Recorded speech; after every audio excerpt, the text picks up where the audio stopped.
Hunyo 19, 1861, ipinanganak ang isang batang lalaki na nagngangalang Jose Protasio Rizal Mercado y Alonso Realonda sa bayan ng Calamba, Laguna.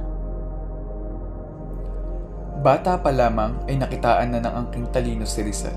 Naging unang guro niya ang kanyang ina na si Teodora Alonso Realonda, na nagturo sa kanya ng alpabeto sa edad na 3 at sa edad na 5 ay natuto itong magbasa at magsulat.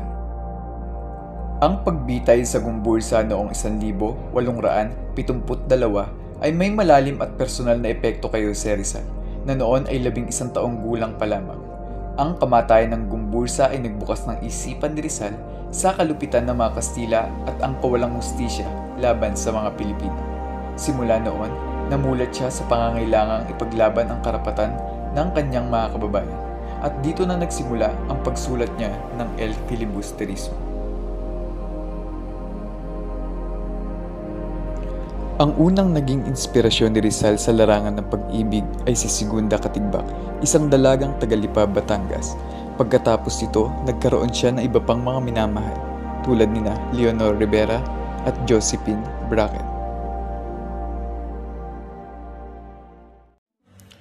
Dahil sa kanyang mga isinulat at gawaing reforma, siya ay pinalayas at ipinatapon sa dapitan noong 1872,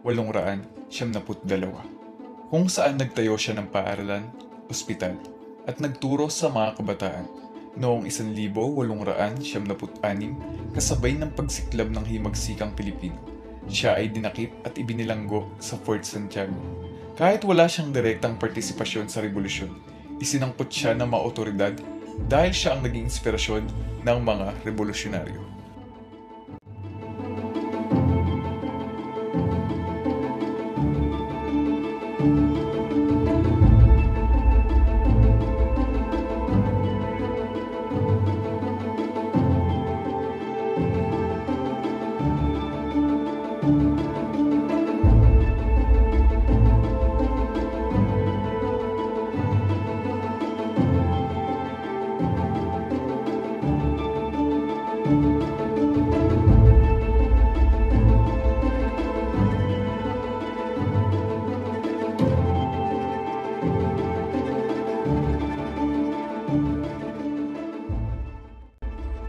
Noong Disyembre 30, 1876,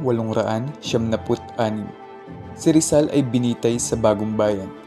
Bago mamatay, isinulat niya ang tula na may ultimo adyos, isang paalam sa kanyang bayan. Ang pagkamatay ni Rizal ay lalo pang nagpaliyab ng damdaming makabayan ng mga Pilipino.